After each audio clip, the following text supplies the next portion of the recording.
The needs of the distance education student are very different than that of someone sitting in a brick-and-mortar classroom.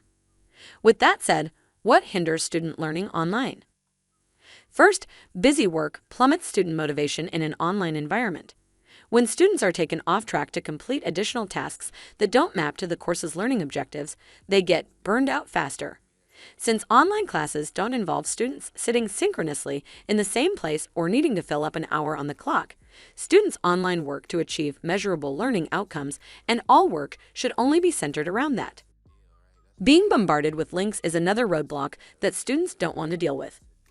Being asked to click a bunch of links to leave the LMS is not only distracting, but can potentially take away from learning if there isn't a specific and intended purpose to the link's existence in the course. Ensuring that all links serve a purpose shows students that you value their time, and in turn, they will value links that are provided. Long videos are not only frustrating to find in an online course, but they don't always get viewed. When students don't see the relevance or a connection to what they will be assessed on, they skip videos and long readings as well.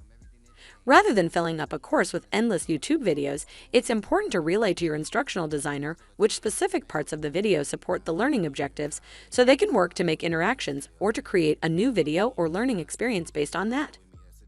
Excessive content is essentially distinguishing between what students need to know versus what is nice to know. Back to the example of changing a tire. If you are stuck on the side of the road waiting for help, you need to know how to change a tire. No one would appreciate the guy from AAA explaining the history of tires, sales data, or a dissertation on who invented tires because it isn't relevant to getting back on the road. And finally, students want feedback. Don't just grade their papers, but rather provide them with meaningful feedback that explains what they did right or wrong and illustrates ways for them to continue learning through their assessments. Now that you know a few ways that students feel hindered, be sure not to do it, because in order for online students to be successful, they need to stay motivated.